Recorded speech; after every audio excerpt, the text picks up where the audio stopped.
Me da mucho gusto estar acá con ustedes, muchas caras conocidas, no he podido saludar a todos y cada uno de ustedes, cada una. Julián, muchas gracias por la invitación. Bueno, voy de una vez al grano para que empecemos a conversar.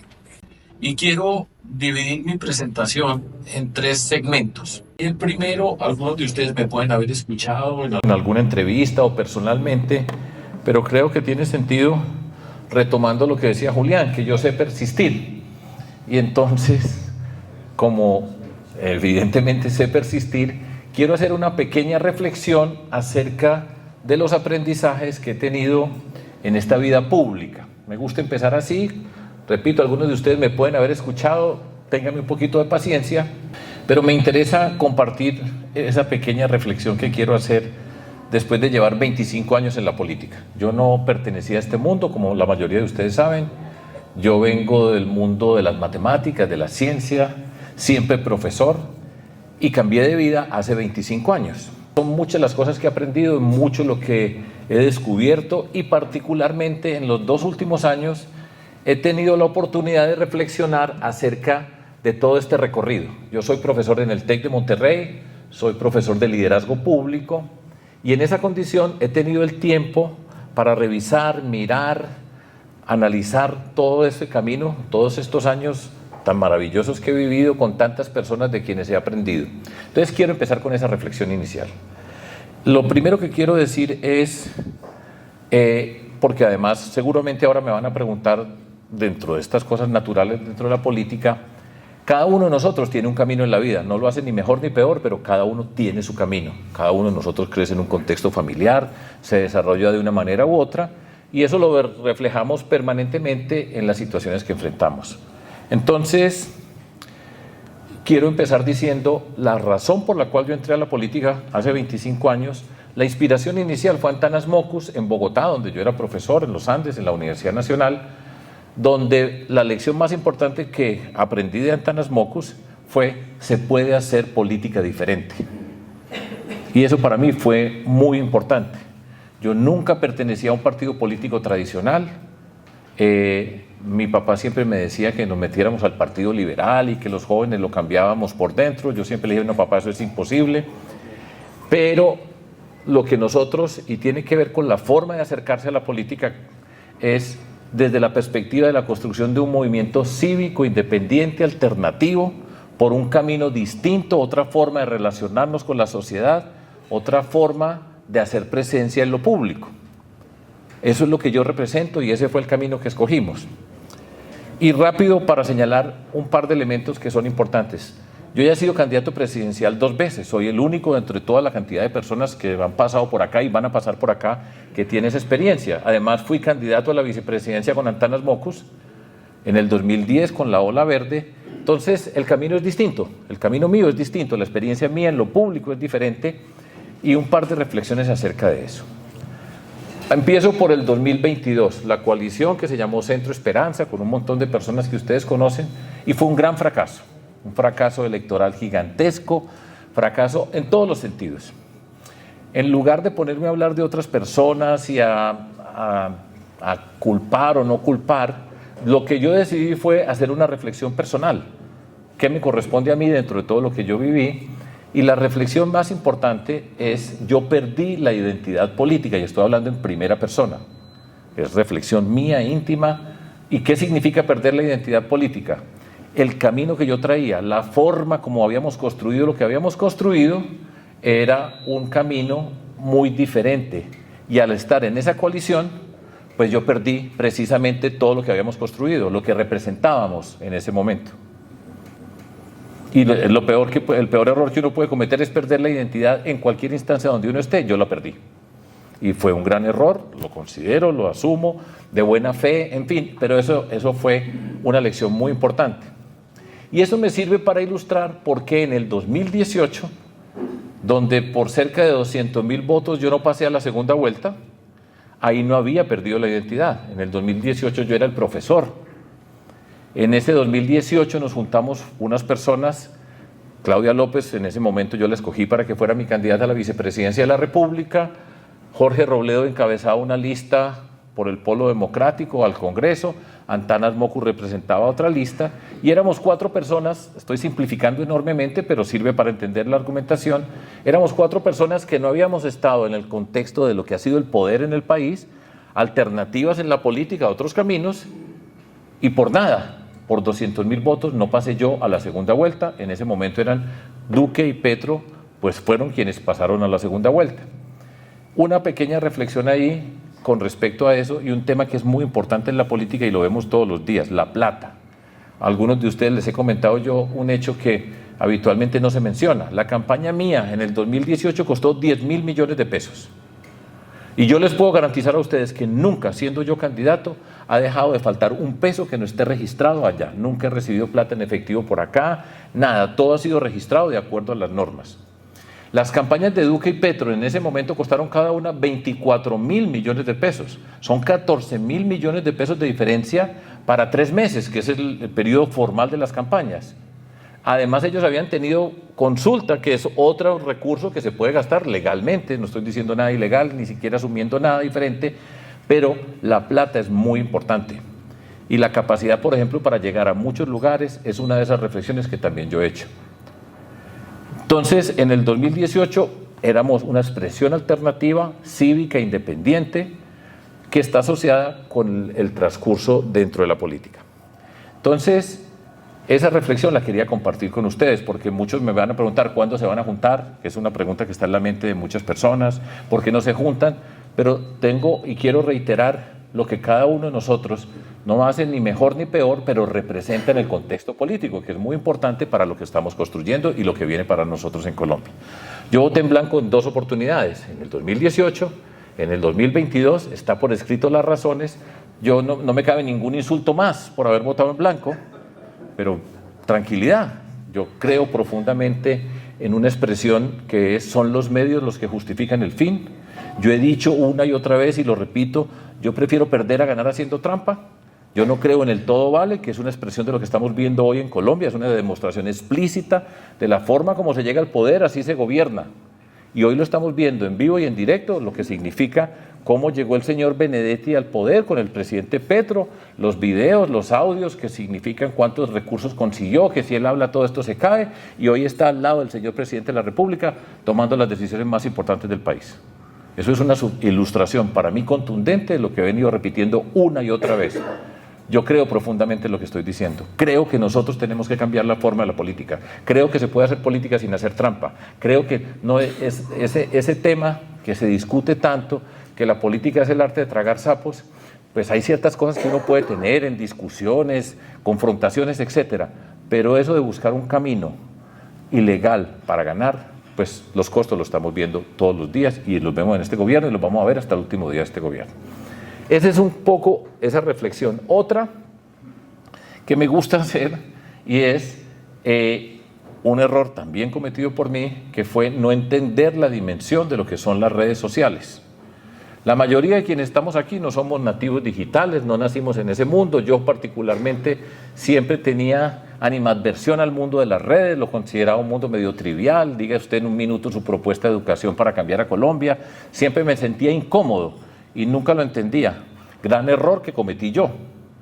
Gran error no entender y aceptar que es un lenguaje diferente, es una cultura diferente, tiene una forma distinta de conectarse con las personas. Y lo resolví hace un año, tarde, pero más vale tarde que nunca.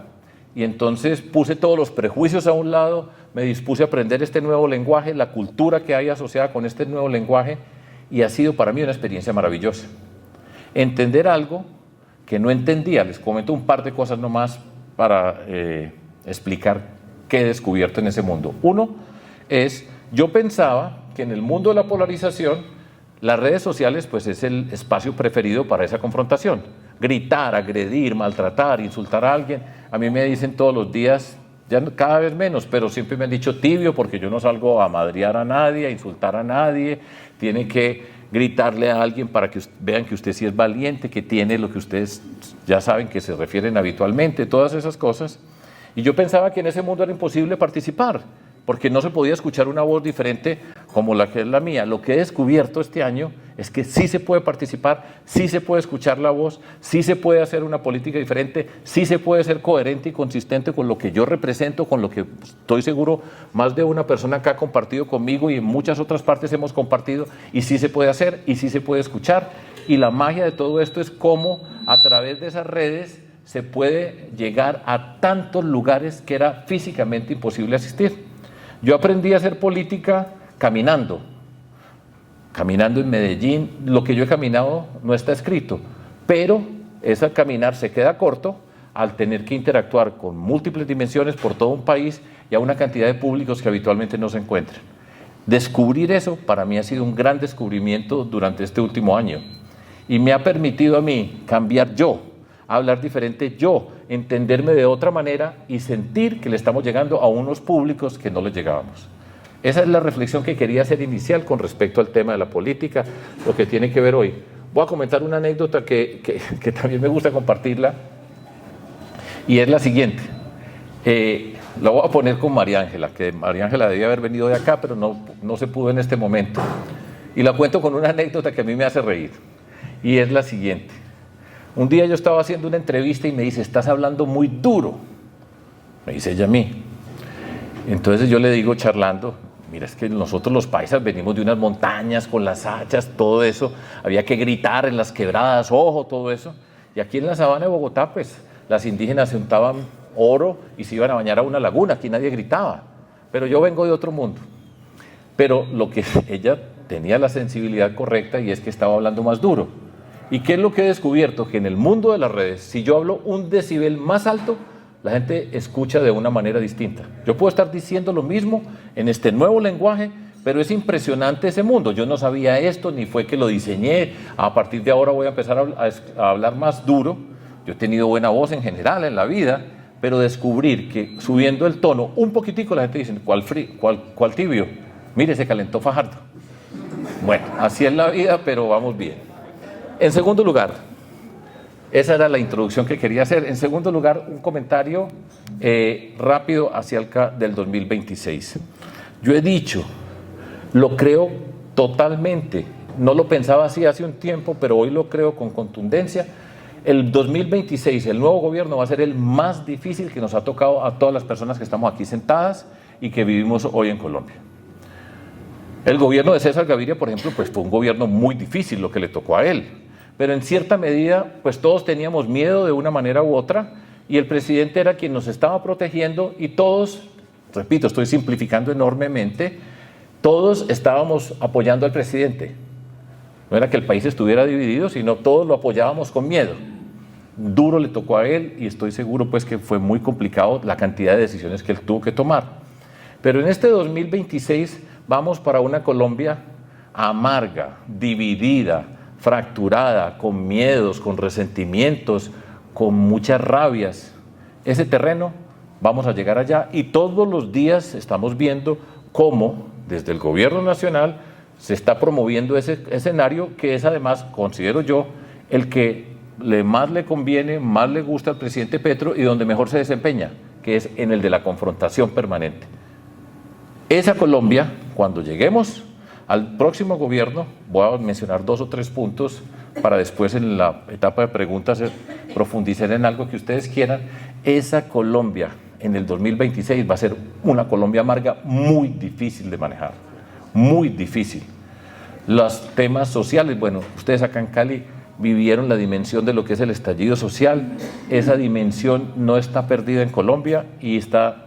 Yo creo que el presidente permanentemente la está convocando, la está suscitando, él permanentemente está convocando a salir en las calles, a estar afuera en las calles, a defender su proyecto, a defenderlo a él. Esa Colombia va a ser muy difícil y creo que se necesita un gobierno que sea capaz de interactuar con la izquierda, centro y derecha.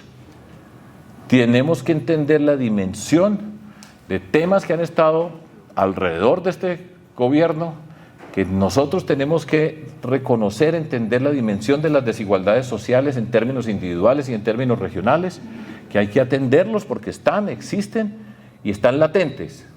Al mismo tiempo, pues toda una cantidad de temas que nos obliga a ser capaces de interactuar, repito, con 3, poniendo pues la simplificación de izquierda, centro y derecha, para articular la que siempre se repite como acuerdo nacional, pero tiene que ser de una manera totalmente distinta dentro de ese contexto. Y eso en el contexto de una campaña que va por la polarización y que va a ser muy agresiva, creo yo que va a ser muy, pero muy dura, y espero pues que esté equivocado y que no trascienda en la dimensión que yo siento que va a trascender. Esa es la Colombia que nosotros vamos a tener. Esa Colombia tiene, desde mi perspectiva, y digo rápido, 2, 3 condiciones que es importante que tengamos en cuenta. Hay que tener experiencia para gobernar.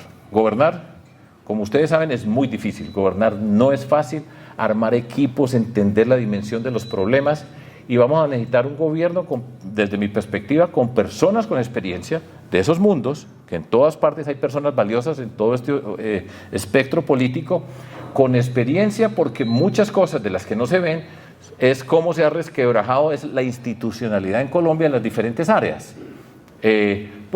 La defensa, el Ministerio de Defensa, la Fuerza Pública, tiene un deterioro muy serio en esa institución de lo que no se ve físicamente, eso no se ve afuera, pero adentro está resquebrajado, y así en todos y cada uno de los lugares que nosotros vamos a tener en el país. Necesitamos personas que sean capaces de entender ese problema y rápido, pero rápido, a empezar a reparar lo que se tiene que reparar. No tenemos que volver a como estábamos, porque eso sería un error, pero nosotros tenemos que reparar institucionalmente muchas de las instituciones de Colombia que van a estar muy resquebrajadas. Y eso requiere gente con experiencia y capacidad para resolver conflictos y para trabajar de manera conjunta. Igualmente, ese gobierno tiene que ser un gobierno que sea capaz de interactuar con las regiones. Y eso no es tan sencillo. Por ejemplo, cuando yo fui gobernador de Antioquia, en Antioquia Antioquia tiene 125 municipios, de los cuales en la elección 120 estaban en contra mía como alcaldes. Cuando yo llegué de gobernador les dije, voy a trabajar con todos ustedes. No importa que usted haya estado en contra mía en la campaña electoral, ¿sí? Yo tengo que trabajar con todos y cada uno de ustedes, y con todos y cada uno de los municipios hicimos un plan de trabajo, los acuerdos públicos municipales, todo el mundo supo cuáles eran las reglas, cómo estábamos trabajando con cada municipio. Yo le decía a cada alcalde, usted no se preocupe por lo que me dijo en la campaña, ese no es problema mío, eso ya pasó, pero vamos a trabajar con cada uno. Rápidamente en Colombia tiene que llegar un presidente que sea capaz de trabajar con todos los departamentos, con todos los municipios en cada departamento, hacer unos acuerdos públicos acerca de cuáles son los proyectos, identificar los proyectos prioritarios, los que están en marcha, y hacer un trabajo de ingenieros cuidadoso para hacer realidad muchas de las cosas que tenemos, recuperar la confianza que está perdida, y para mí esa es la gran pérdida que poco a poco se va aumentando y aumentando en toda Colombia. Esa forma de gobernar va a ser muy importante. Repito, experiencia para reparar, experiencia para conducir y articular, y desplegar a una Colombia que va a tener muchos sufrimientos. Y ahora miramos, si ustedes quieren, dentro de las preguntas, o yo incluso puedo empezar a decir algo con respecto a los líos que vamos a tener en seguridad, pues en salud, el tema de la corrupción, la transición energética, la educación. En cada tema tenemos un lío. En cada uno de los temas de nuestro país, hoy tenemos un lío grande detrás de lo que está pasando y lo que está ocurriendo. Y dentro de todo esto, vamos, como les decía anteriormente, a una campaña donde la dificultad, la confrontación, la agresión va a ser una característica permanente. Eso va a profundizar el malestar. La pregunta es, ¿cómo se puede hacer? ¿Cómo se puede enfrentar? Yo particularmente creo, eso es lo que yo represento, y repito, en un espacio, esto no va a ser que vamos a ir para otro extremo, sino el sentido del centro, tan vilipendiado, con todas las connotaciones que se pueden asociar con la palabra centro, que a mí no me gusta, pero esa es la que es. Nosotros tenemos que ser capaces de conducir este país, ser capaces de trabajar con los diferentes sectores, traer la experiencia para conducir, sanar a Colombia, tranquilizar a Colombia, y ser capaces nosotros de enfrentar lo que tenemos que enfrentar. Yo creo que ahí es donde está la solución. Las discusiones van a ser muy difíciles, como les insisto, muy complejas.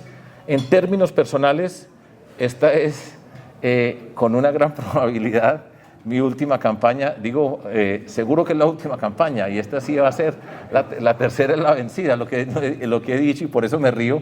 Cuando me preguntan, ¿y usted es candidato? Le dije, altamente probable. Y lo que quiero decir con eso es que hay ciertos temas personales, pues yo he estado en varias campañas, pero hay ciertos temas personales que uno tiene que resolver antes de tomar una decisión pues definitiva. Yo quiero, yo creo, yo espero, pero soy respetuoso antes de tomar la decisión final, de tener en cuenta ciertos elementos que tengo que tener en cuenta, que son míos y que pues hacen parte de lo que es la responsabilidad. Yo creo estar preparado para hacerlo.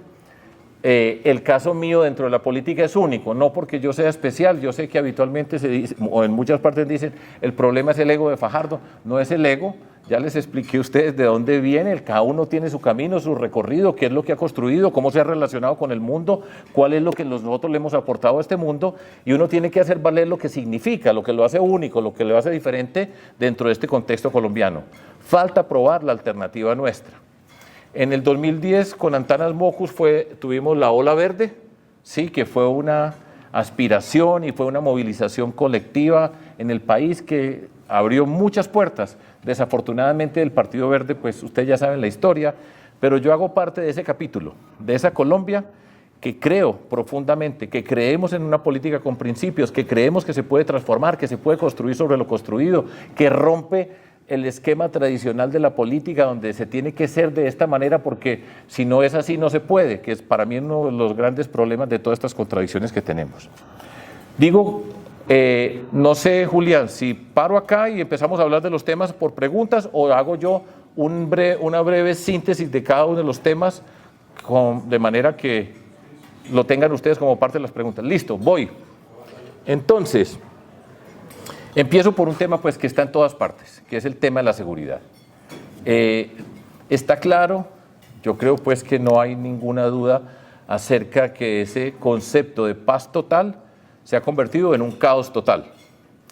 Ese concepto de paz total ha significado que se han cometido una cantidad de errores que era hora de que nosotros hubiéramos aprendido. Nosotros llevamos más de 40 años negociando, desde el presidente Belisario Betancur estamos negociando. Y hemos aprendido muchas cosas, hemos tenido errores, ha habido avances. Yo particularmente creo que en la construcción, en el proceso con las FARC se aprendieron muchas cosas, pero este gobierno no las aprendió y el concepto básico de ceses al fuego con grupos criminales, pues se convirtió en la gran oportunidad de que esos territorios, se despejaron los territorios, fueron ocupados por la criminalidad, el Estado se retrajo y el ejército, la fuerza pública se convirtió como en un narrador de lo que estaba pasando en esos territorios. Ese es un error costosísimo, porque el principio fundamental es, si usted quita algo, garantice que no se vuelve a ocupar el espacio que se despejó para poder seguir avanzando. Se violó ese principio y en medio de una falta de rigor, el caos conceptual, la desorganización, lo que estamos viendo hoy en nuestro país, en tantas partes, pues aquí en el Valle del Cauca, tenemos muy claro cuáles son los sitios más complejos que tiene hoy el departamento con el departamento del Cauca. Por todas partes es un retroceso gigantesco. Más de 100.000 personas integrantes de la fuerza pública han salido de la fuerza pública. El deterioro de toda esa infraestructura tecnológica necesaria para la participación y la forma de llegar a todo el territorio ha sido un deterioro gigantesco. Se necesitan una gran cantidad de recursos, se necesita recuperar el espíritu de esa fuerza con todas las cantidades de personas que han salido, que tocará revisar quiénes fueron los que sacaron y cuáles pueden recomponerse y volver a traer en un proceso interno muy complejo, la destrucción de todo lo que significa inteligencia, y todo esto se va empatando con la inseguridad ciudadana, desde el concepto de paz total hasta la inseguridad ciudadana, que requiere unas formas distintas para combatir una criminalidad que ya no tiene ningún vestigio de discusión política, de justificación política para eventualmente entrar en una negociación. Ese terreno estamos en el problema más grande que hemos tenido.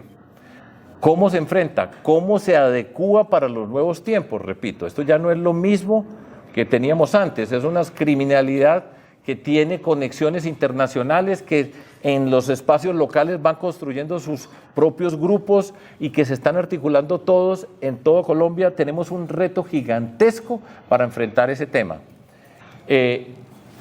Tendrá que ser prioritario y yo siempre quiero agregar algo porque nunca puedo dejar de hacerlo.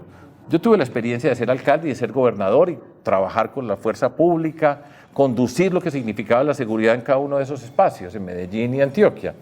Pero hay algo que yo siempre quiero y nunca dejo de traerlo a mente: tenemos que trabajar en la política de prevención, tenemos que enfrentarla con toda la fuerza de la seguridad, recuperar los espacios en los territorios, recomponer nuestra fuerza pública, adecuarla para estos tiempos, los conceptos de inteligencia, tecnología, todo eso lo tenemos que hacer, que va a ser costoso en términos económicos, costoso institucionalmente, costoso en muchos sentidos para nosotros como sociedad, porque además yo creo que esto se va a ir deteriorando.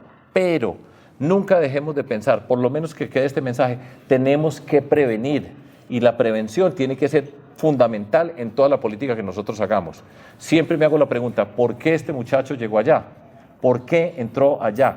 ¿Cómo hacemos nosotros para que en Colombia ningún joven encuentre en el mundo de la delincuencia, que es el que tenemos hoy, una razón para ser parte de la vida? Y eso se tiene que trabajar en múltiples espacios, y tiene que ir de la mano de manera simultánea con toda la intervención de la fuerza pública en la forma que la tenemos que hacer. La salud, deterioro permanente. ¿Cómo se expresa ese deterioro?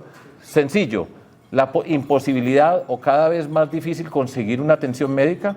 Yo creo que probablemente todos los que estamos acá tenemos medicina prepagada, ¿sí? Pero para la mayoría de las personas lo que está pasando para conseguir una cita, para recibir un tratamiento adecuado, para recibir ser operado, es una calamidad lo que está pasando.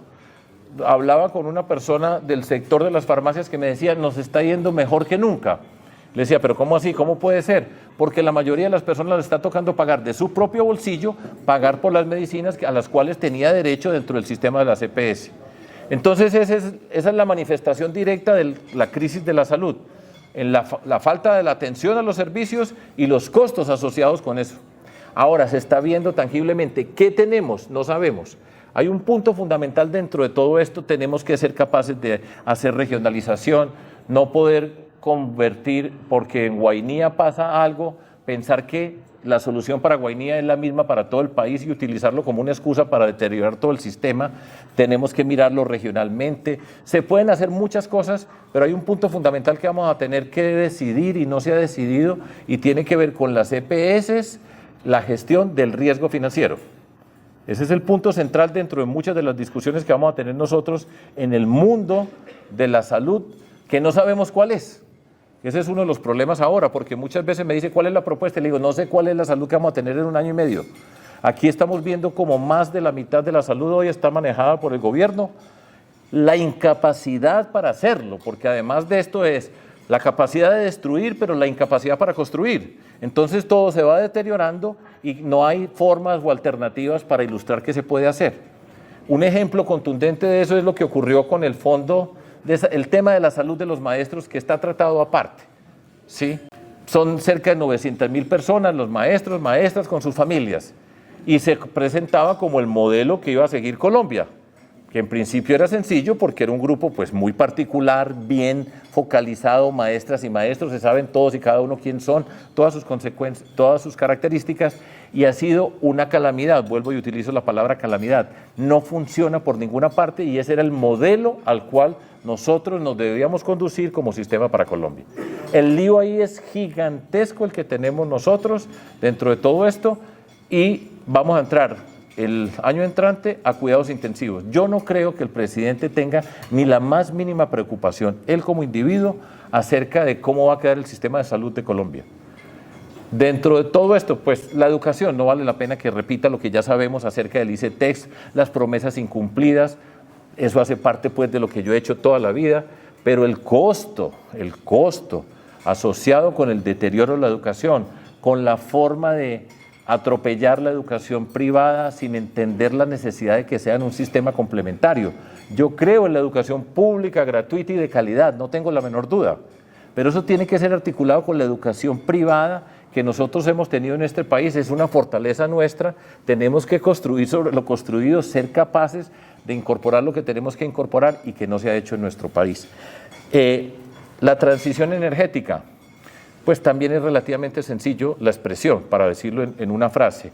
Nosotros tenemos que garantizar en nuestro país en hacer una buena transición energética. Está estudiado, sabemos hacia dónde tenemos que ir. Hay que continuar con la exploración petrolera, la exploración del gas con urgencia. El Estado tiene que ser quien asume la responsabilidad de garantizar la aprobación de las comunidades y encargarse el Estado, no las empresas privadas, las que se encargan de garantizar los requisitos sociales y ambientales que se tienen que dar dentro de todo esto, y lo tenemos que hacer, y tenemos que garantizar los recursos para, en la medida que nosotros los tengamos, que ya sabemos muy bien que la contaminación nuestra es mínima, nuestro aporte al calentamiento global es mínimo, está asociado con la biodiversidad, con la necesidad de la regeneración, la reforestación. Ese es nuestro mayor aporte dentro de todo esto, pero es una urgencia, y lo que han hecho en este periodo, con las condiciones que se puedan tener, es un deterioro del concepto de transición energética y, a mi modo de ver, de una manera errónea, la manera como han conducido, la forma de expresarlo y montarlo. Mauricio pues fue de la cuenta de Ecopetrol, saben muy bien, por ejemplo, para mí que fue un gran error cuando cancelaron la inversión en ese proyecto en los Estados Unidos, etcétera, etcétera. Y un tema fundamental dentro de todo esto, para hablar pues así rápido, para poder pasar a conversar y entrar en detalles con las preguntas que ustedes tengan, el de la corrupción. Yo he luchado, y estoy hablando en primera persona, ¿sí? Más investigaciones no puedo tener en contra. Más investigaciones de las personas que han trabajado conmigo es muy difícil. Es muy difícil. Pero yo les puedo garantizar a ustedes aquí que no ha habido una sola persona que haya trabajado conmigo en todos estos años que esté involucrada en un hecho de corrupción. Una. Y eso no lo puede decir cualquiera. Y siempre he dicho, la forma como se llega al poder, así se gobierna. Y llegó de la manera como llegó el presidente Petro, y chao cambio, porque supuestamente se iba a luchar contra la corrupción. Y cada día vemos más corrupción en este gobierno. Siempre habrá una explicación. Es que así era siempre. A veces no es mi problema. El que llegó prometiendo el cambio, supuestamente, no puede aceptar eso como excusa. La estrategia del presidente Petro es muy sencilla. Esto es culpa de un que para mí fue muy mal gobierno. Y no me dejan. No me dejan los ricos de este país, no me deja Trump, no me dejan mis ministros, los que él nombró, si no me dejan, porque él dice lo que hace y él cree, como lo escuchaba en un podcast de María Jimena Dos Santos, del hermano del presidente Petro, dice que él es la brújula, es el norte, él dice que tiene que hacer lo que él dice. Y entonces, por supuesto, es un pésimo líder por la incapacidad de fijar un horizonte claro, de conformar un grupo, sacar lo mejor de las personas, trazarse una meta, hacer seguimiento para llegar eventualmente donde tiene que llegar. Y esa mente caótica, difusa, la manera como conduce, es una fatalidad para Colombia. Eso creo yo que es un problema. ¿Cuál es una frase que tengo por acá? Y con esto termino para que podamos hacer preguntas. Voy a leer un texto, un par de párrafos. Esto lo leí hace un mes, de un escritor argentino que se llama Alberto Lederman. El libro que tiene él se llama Biografía del Poder, y voy a leer este fragmento. La ecuación personal del sujeto que toma decisiones dentro de una organización, su salud psicológica y emocional, esa es la variable número 1. La personalidad del dirigente define la estructura total. Es tan decisiva que condiciona a la organización. Los líderes le dan una forma al mundo a partir de lo que tienen adentro. No se puede cambiar la sociedad, ni se pueden cambiar los comportamientos de una institución, si no cambia la cabeza de las personas que la lideran. Yo creo profundamente eso. Yo creo que es lo que estamos viendo hoy en Colombia. Esa es una expresión de la personalidad del presidente Petro, y esa es la Colombia, y él es la cabeza, y Colombia está girando alrededor de lo que él se comporta como individuo, de lo que tiene adentro. Esa es la expresión de lo que tenemos hoy nosotros en nuestro país. Y pasaremos por acá muchas personas, cada uno de nosotros tiene algo adentro, tiene una forma de entenderse con el mundo, de relacionarse con el mundo, pero ese es el gran reto para nosotros hoy en Colombia. ¿A qué personas escogemos para liderar nuestro país? Yo les lo digo con orgullo, después de tantos años de persistir, de resiliencia, de convicción, con la alegría que tengo hoy en este momento, con la energía de decir, este camino yo lo puedo liderar. Tiene que ver con tener coherencia, consistencia, claridad sobre lo que está haciendo, claros cuáles son los principios, la capacidad de organizar equipos para resolver los problemas, para cambiar este mundo. Yo creo profundamente en eso y por eso estoy parado acá. Yo no recuerdo cuándo fue la primera vez que vine aquí al Club Colombia a hablar de política. Creo que hace como 100 años más o menos. En todo caso, Como les digo, son dos candidaturas presidenciales. He aprendido mucho, quiero profundamente este país, creo profundamente que nosotros somos capaces de transformarlo, creo que vamos a tener una situación muy complicada, creo en la capacidad de convocar a las personas en el espectro político para construir las respuestas. Tenemos que recuperar la esperanza en ese sentido. Yo no tengo la menor duda que lo podemos recuperar, pero hay que cambiar la política. Yo dejo ahí para que cualquier detalle, cualquier cosa que ustedes quieran que profundice, con mucho gusto, y no quedarme yo hablando más. Y paro ahí entonces, Julián, y lo que ustedes quieran, palabras, preguntas, con muchísimo gusto y muchas gracias por escucharme.